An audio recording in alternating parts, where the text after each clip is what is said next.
Yeah, greetings from Disha Eye Hospitals, and this is our course.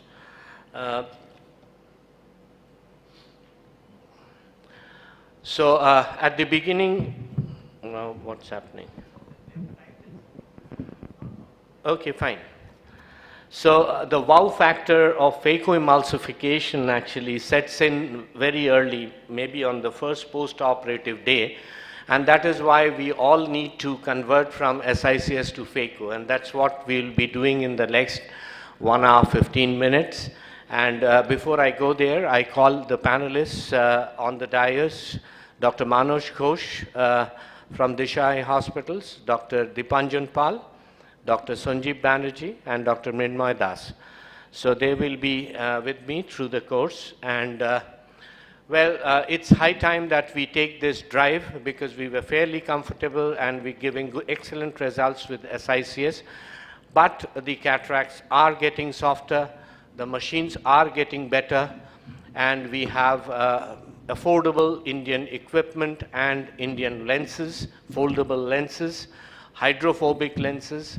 So all this converge into one direction, that we should concentrate on giving this wow factor to our patients. And of course, our patients are coming at an earlier age, and we are earlier stage of cataract, and we are more into cataract refractive surgery. So we need to do that.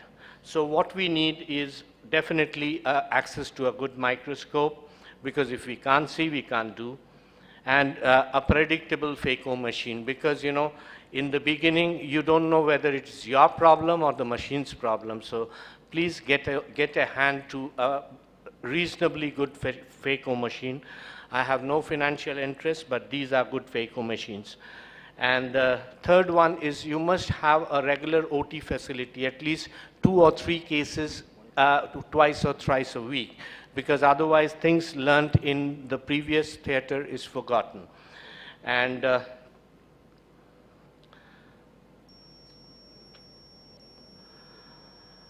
so, I mean, when you see that big box phaco machine, don't be too scared, because it's just an irrigation aspiration Simcoe machine which has emulsification power at its tip. That's what it is, nothing beyond that.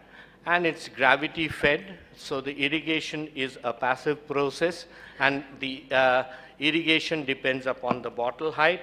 The higher the bottle height, and then we have most of the newer machines will have these cassettes, which has a disposable sensor, a vacuum sensor, and which connects to an irrigation and aspiration tubing down to the phaco probe, which houses the piezoelectric crystals, and the blue one is the electrical thing which sends signals to the piezoelectric crystals for the ultrasound to operate. Now, the heart of the machine is this motor, which is a peristaltic pinching motor. The slower the aspiration flow rate is set, slower the motor moves. Faster it is set, the faster the motor moves. So this is all guided by the phaco paddle, which is activated in foot position 1. You have the irrigation on, in 2 the irrigation and aspiration, and in 3 the irrigation, aspiration, and phaco is activated. So irrigation, as I told you, is a continuous process and is activated in all the 3 stages of the foot paddle, and it depends upon the bottle height, the opening size in the sleeve, the number of openings in the sleeve. If you want to increase the irrigation, you can have another small port in there are 2 ports, you can have a 3rd port. And of course, it's specific for the machine, because the bore of the tubing also decides the irrigation. So irrigation compensates the leakage and the aspiration, whatever you're aspirating, and the wound has to leak, because that cools the wound from the effect of the ultrasound. If there's more irrigation, you see that the chamber deepens, but when there's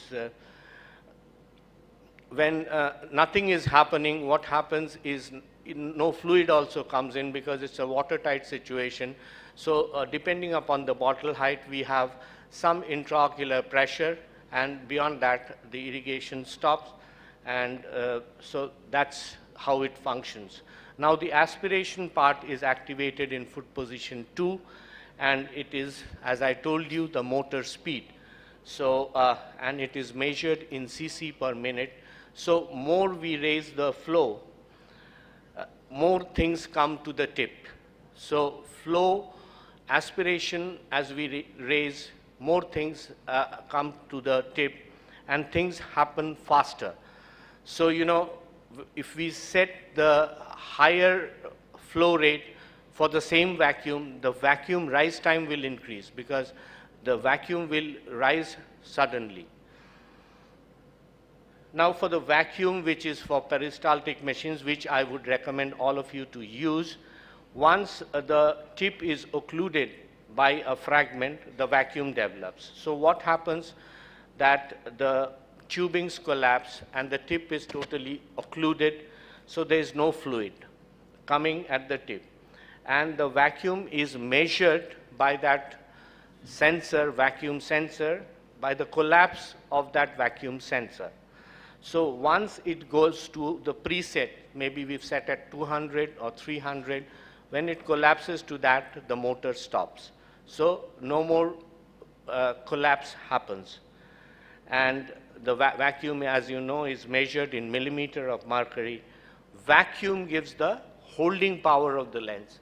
I mean, that we hold a nucleus or a fragment, it gives us that. And emulsification, well, energy is delivered in foot position 3. So as energy is delivered, the occlusion is broken and the vacuum comes down. So the tubings get a fluid comes in and the tubings swell.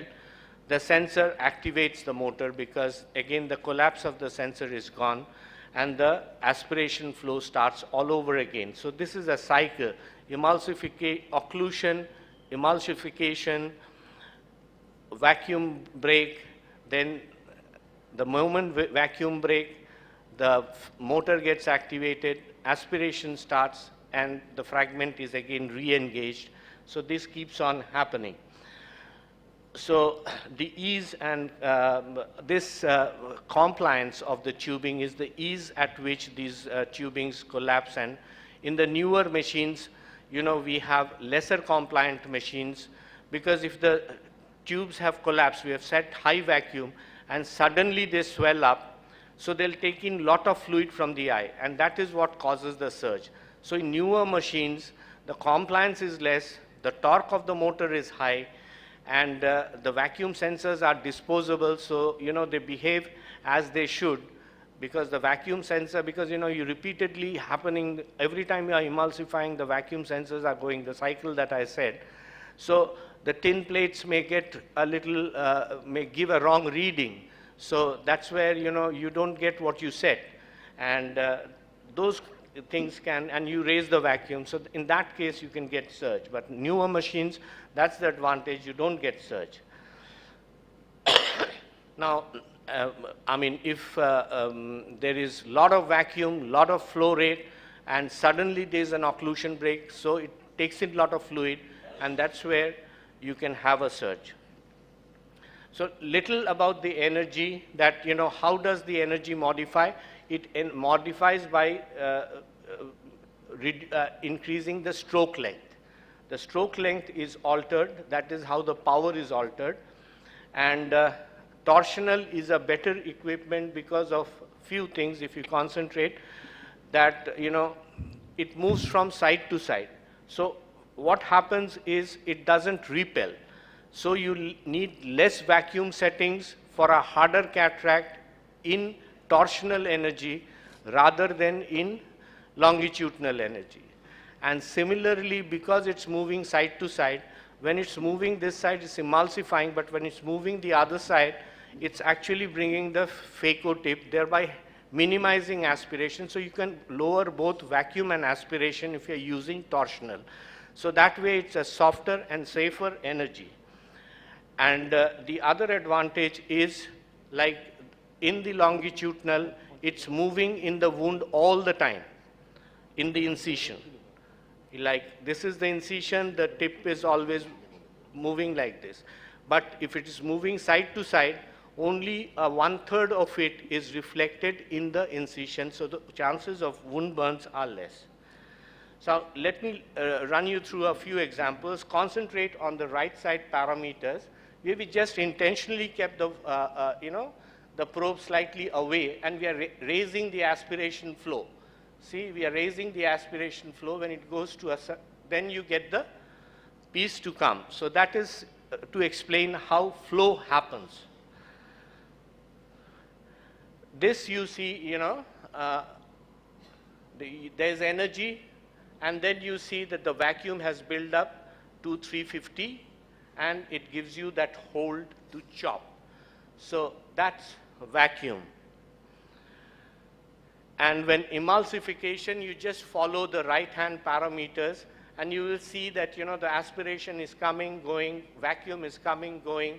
So that's how the cycle that I said keep on happening. And this one is to show chatter when you're using less vacuum and more power. See power on the left-hand side, you will see how the fragments chatter. So, there has to be a balance. So, you cannot use less energy for a harder cataract or more energy, and if you're using more energy, it has to be balanced. Now, see, if you use more power, vacuum and flow, as in this case, this is a cadaveric eye. So you see, there you get the PCR, because the moment the occlusion is broken, the vacuum rises, so the tubing swell because it was set at a very high vacuum, and because the aspiration flow is very high, so the tubing suddenly draw in a lot of fluid because it suddenly enlarges, and that's how we get a PCR. So that's Manoj, after every surgery, after every surgical session, he enjoys a apple.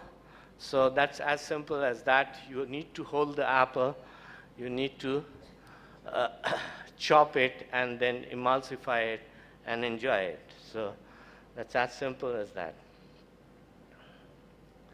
So the second thing that I would try and impress, that wet labs are extremely important. I mean, it's very easily done. The goat's eye, freely available in the market. Take a thermocol box, fix it. This is the biggest, easiest simulation that you can have in our Indian context. Fix it properly, and this is what we have prepared. Now, this is what we do. You have done SICS in the morning, or maybe a few days back. You can keep them in those nucleuses in formalin. Now you do about, Professor Afra, this is the way we do our scleral tunnels, and the manual small incision, which is a popular brand of cataract surgery here. So this is the scleral tunnel, and all this is for a purpose. I'll tell you when, I'll tell you why. And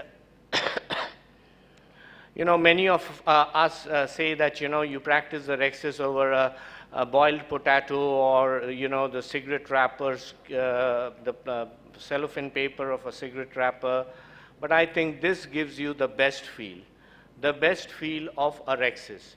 Now here we are doing an intentionally small Rexis. The purpose of it will be evident, because what we are going is to prepare, what we are doing now is preparing a exact simulation, and do a lot of them, 5, 10 every day before you have started training. So now you get the first-hand feel of the machine. You're sculpting. So you're just pushing the pressure on the paddle slowly and sculpting a soft nucleus. So you're making a bowl, and again, this bowl is to accommodate your SICS nucleus. We've done the tunnel and the sclerocorneal valve just to introduce the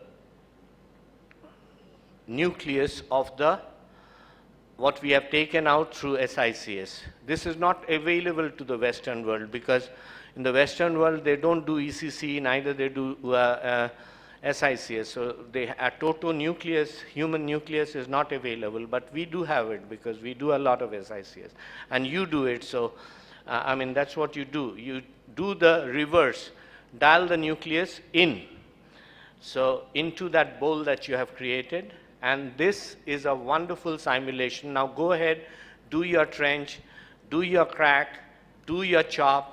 You want to switch on to direct chop from stop and chop, anything that you would like to do, you can have this wonderful model to do, carry on. So, you know, practice all the steps in the perfect manner, and I tell you, this is the best simulation. And we had one fellow from Germany.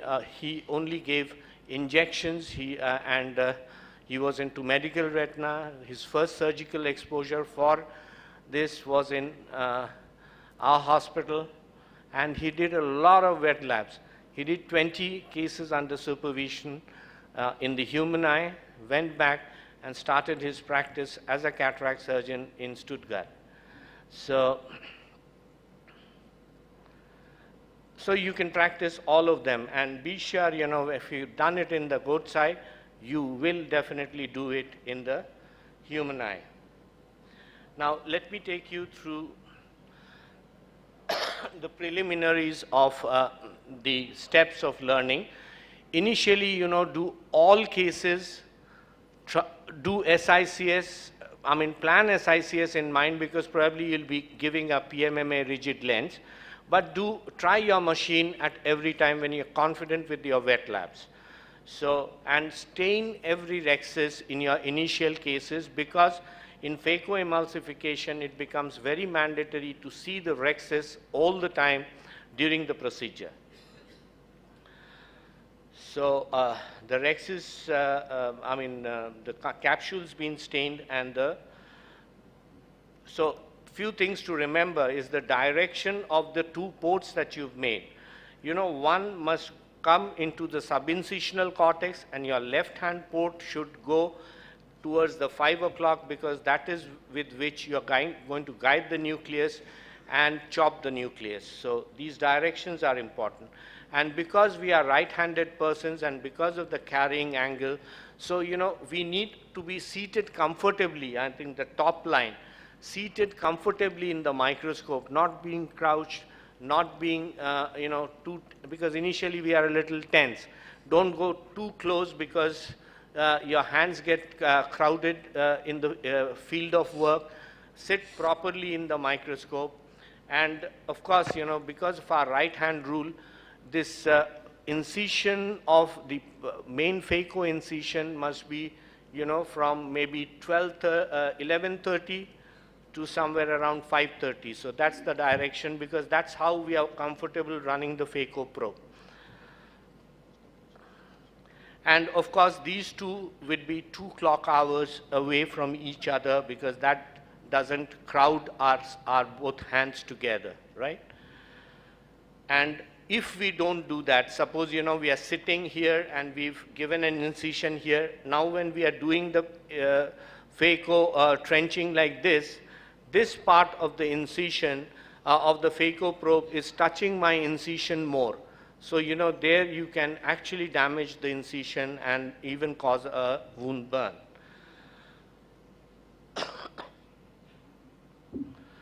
So Rexis is a fairly simple step which all of us know, and you know, we need to turn the Rexis on and catch from near the Rexis. What is important about the Rexis is you need to refill whenever the chamber goes away. And there are a few tips, like when in SICS we know when we lift the incision closes. So, you know, same is with the posterior lip. So when you are using the needle, rest it on the upper lip of the incision. That is how you can retain the viscoelastic that we work with. That is, we don't get heavy viscoelastics. So that's how you can retain them. And also pull up the forceps. If you, in apprehension, press the forceps down, you actually lose the viscoelastic, and that's how you can manage a good Rexis. Here we need to do a big Rexis, because initially don't try to have, and we are, because of SICS, we are all used to do big Rexis. So, because it is the incision on the lens, and Phaco is an endocapsular procedure. So if you have a bigger Rexis, you're much safer off. Now, before that, now we have a fully packed chamber of viscoelastic, so now we need to press the posterior lip to debulk it to create some space for hydrodissection. And then gently do multiple times, and after each fluid that you've injected, go and lift the anterior capsule and inject, because then you get a cortical cleavage hydrodissection. And this is one step you can practice as much, because you do it in SICS, and just do it with the left hand, because now in phaco emulsification, your left hand chopper use is going to become more. So you need to do this, and you must use equal forces on both sides. Otherwise, we create undue pressure on the zonules. And so that's how we rotate the nucleus, and do it with the left hand as many times as you want. So that's a good practicing exercise. And so I'll skip this.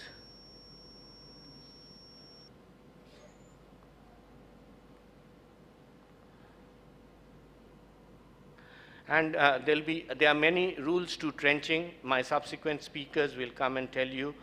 And of course, there are many rules to breaking the nucleus also, because once you have trenched properly, see the red glow, you must start from the periphery and then proceed to the center, because the center, probably the plate will be slightly harder. It's like tearing the paper. You try to tear it from the center, it doesn't work that way. And you can rotate it and go from the other end to have a complete crack. Now, in the stop and chop is the technique that we recommend. I mean, just go in, align, because you're using a 30-degree tip, align the phaco divided fragment, align it properly, go to the middle, don't shy away, don't be superficial, go to the middle of the nucleus, have a small burst of energy, come back to 2, don't come back to 1. Suddenly the beginners come back to 1, but with 1, only irrigation is active. So that's what happens, so you lose the grip. And so that's how it happens. You go there, go to the middle, give a little energy, see the right, stop. The vacuum has developed, see how, you've held it properly. Now chopper, you have so many fancy choppers, and essentially it's just to suit the surgeon's style. Even an Sinski can do. What it actually does is, you need to hold the nucleus properly. Now, if you are uncomfortable at any stage, and you have to give the PMMA lens, because I told you, practice in every case, so you can just switch over. The facts for switching over is you must fill the anterior chamber with visco completely and tightly before you do this tunneling. Otherwise, it's very difficult to get a good tunnel, and you can complete and finish the procedure. So this is how the next steps. We take you through trenching and cracking, and I invite Dr. Sanjeev Banerjee to carry you through this.